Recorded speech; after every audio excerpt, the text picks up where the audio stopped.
breaking new information tonight on a new development on Fort Myers Beach. For more than a year, rumors have been circulating about a project on Estero Boulevard at the base of the Matanzas Pass Bridge, one that would dramatically change the island.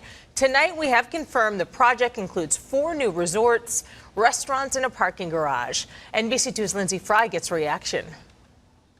These people are for real. They bought the property. They own the property, and this is going to happen in one form or fashion. Lee County Commissioner Larry Kiker is referring to Tom Torgerson. Over the last year, his company, Torgerson Properties, has purchased several businesses on Fort Myers Beach, including Mermaid Lounge and Salty Crab Restaurant. I can see over $250 million, easily. Torgerson's plan for 4 new resort hotels and a parking lot would straddle Estero Boulevard close to Matanzas Pass Bridge. So this is a conceptual presentation, and all it means is, here's my idea. What do you think? In a recent letter to the county, Torgerson listed his ideas for 4 beachfront resorts, including a Hilton Resort, a Holiday Inn Resort, a Marriott Resort, and a Hampton Inn Resort. Anytime you make change, not everyone's happy. And so far, not everyone is. It's going to hurt the businesses, because they're going to have restaurants in the hotels. But the developer's ideas don't stop there. He also wants to build a 10,000 square foot spa and fitness center, along with a 1,500 space parking garage. People like the old Florida. It's just going to ruin the beach. Kiker says on November 30th, Torgerson will hold a public meeting to present his ideas. On Fort Myers Beach, Lindsay Fry, NBC2. Originally scheduled on commissioner items to report on a meeting that took place last night at Fort Myers Beach regarding what we call the Grand Resort development. And I elected, and I appreciate you giving me the time to talk about the walk-on item, which I believe, and correct me if I'm wrong, is designated to instruct staff and legal to work with the developer and for the town of Fort Myers Beach to put together a document of understanding. Last night, we had more than they had. First of all, let me thank the developer for reaching out and trying to communicate to the community. I think they're doing the best that they can. But I want to comment on that for a second. There was more than twice the number of people that I even expected to come last night. It was standing room only. I'd like to thank Doug and Roger both for coming and standing there with us all. And Roger and I left actually and went outside because we couldn't hear. There was so much going on. And we talked to a lot of people out there. A lot of the conversation that has taken place on Fort Myers Beach has been described, if you will, as folks that are very passionate about where they live and passionate about the businesses they have. I'm going to recategorize that. I don't think they're passionate. I think they're mad. I want to defer it with a goal in mind. And I used to call them a Gantt chart. Some people call them timelines, where this is the process and here's what happens first, second, third, fourth, and fifth. And however long it takes to get to there. And before I would ask this board to take a position on that process, I would like to see an example of from the county viewpoint, what is the proper process for someone that wants to do development all the way through. And that would include some other subjects that keep popping up. And that's the other reason that I'm getting a little bit uncomfortable with this, is that, we think we know what this project is, but then we find out last night there's 2 more properties that wasn't on part of that concept when we heard it. I mean, it's already changed a little bit. And then I heard conversation about public financing. And I'm like, I've never had that conversation before, and I'm not ready to make that part of this conversation or part of any action that we're going to take. I don't think this is going to take an extremely long time to do. You do it all the time. It needs to be a place where everybody shares the same information at the same time. So Again, it was an eye-opener for me. I thought I had my ear to the ground to what was going on. You're always going to hear some folks that are against something or for something, probably a little bit more than they should be, without all the facts. But I think in this particular case, we do a huge disservice if we cannot identify exactly where we are, where we're going, and what the end results are. And I don't think this is going to do anyone any harm to take a big breath, what I say, take a pause, and figure out what this process is, so at least we know what we're voting on as well. The only thing that I can tell you is that this first step is critical for this developer, as I understand it.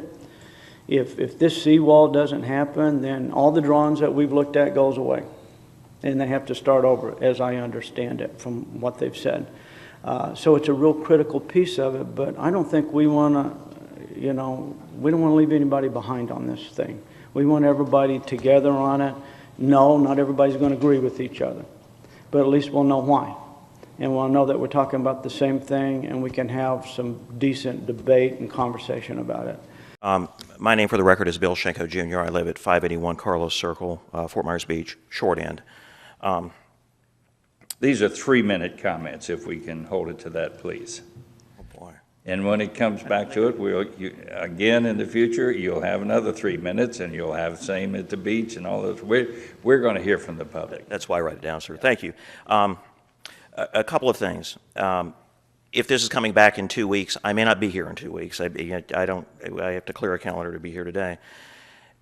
We're here to talk about a walk-on 11th hour motion that came before the council with very little, if any, public input.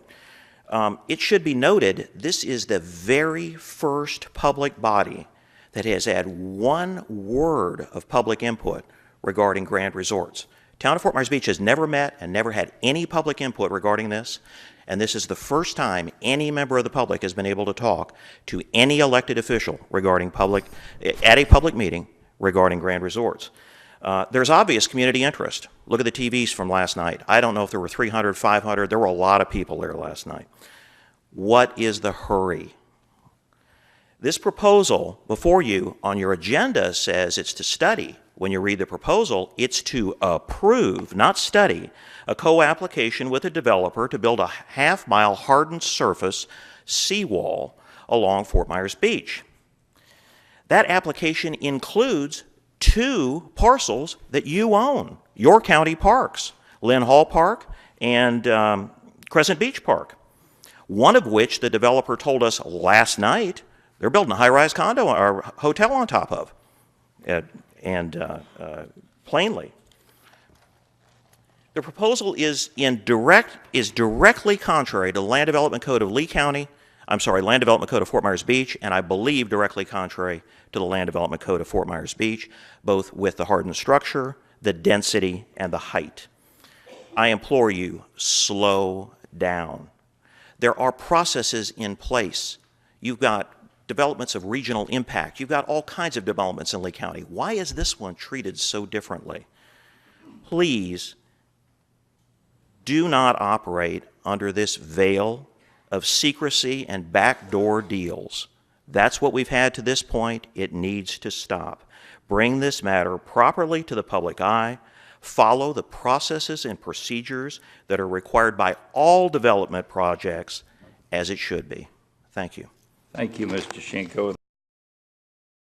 And then, I'm going to say about 7 or 8 years ago, they drew another line that is probably closer to where Estero Boulevard is, and that changed what I think they called a B zone, and so that changed what you can do inside this area even whenever you're building. So it's very, very restrictive. That's so right. This whole concept that they have to put in a seawall, or what I think is called an armor wall, and they're trying to also call it a boardwalk.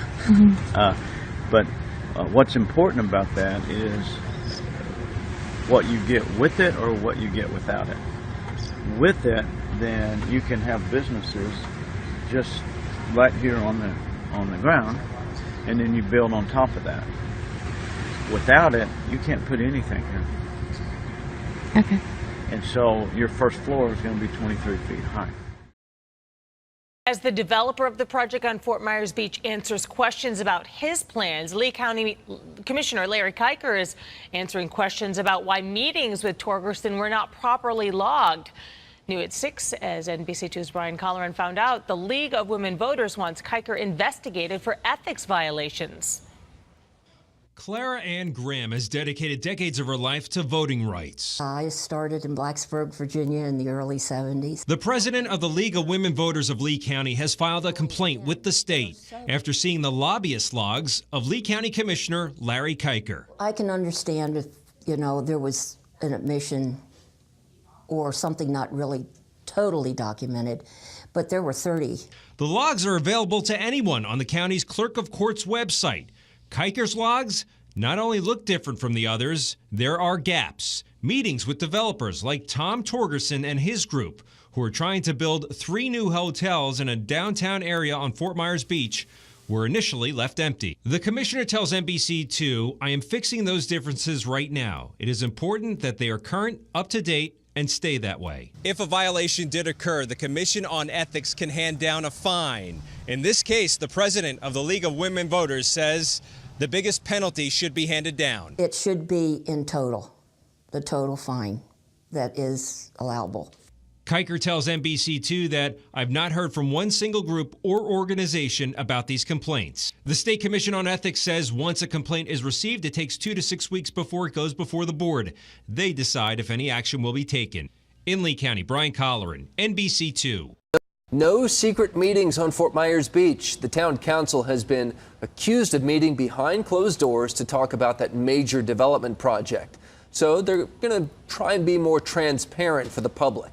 NBC2's Andy Hubble was on the beach today and has more on this proposed plan. With rumors swirling of major change coming to Fort Myers Beach, Town Council wants to make sure all meetings are transparent and will now institute lobby logs. They're trying to feel their way, and they've got a lot of issues to resolve. Word is circulating on the island that former Mayor Anita Saracita had secret meetings with Grand Resorts developer Tom Torgerson about his plan to build 3 new hotels on the island. I would never accuse her of that because I don't know. But perception is reality a lot of times, and that's what people perceive happen. Council member Rexanne Hassefraus told Council Monday Saracita's meeting with Torgerson was approved, but Town Council has decided to create a lobby ordinance to prevent any future gossip. They're not going to be so quick to say, well, they're having secret meetings. The town attorney will draft an ordinance similar to Lee County's, where officials will have to record who they met with, where they met, and what they talked about. We have to let everybody know we're doing things in the open and in the sunshine. Lee County Commissioner Larry Kiker was recently under fire for not following the county's lobby ordinance and was also accused of meeting with Torgerson behind closed doors. Residents say the new provisions give them a peace of mind. I think that it'll just make everybody a little bit more accountable. The proposed lobby ordinance will be presented to council within the next few weeks. On Fort Myers Beach, Annie Hubble, NBC2.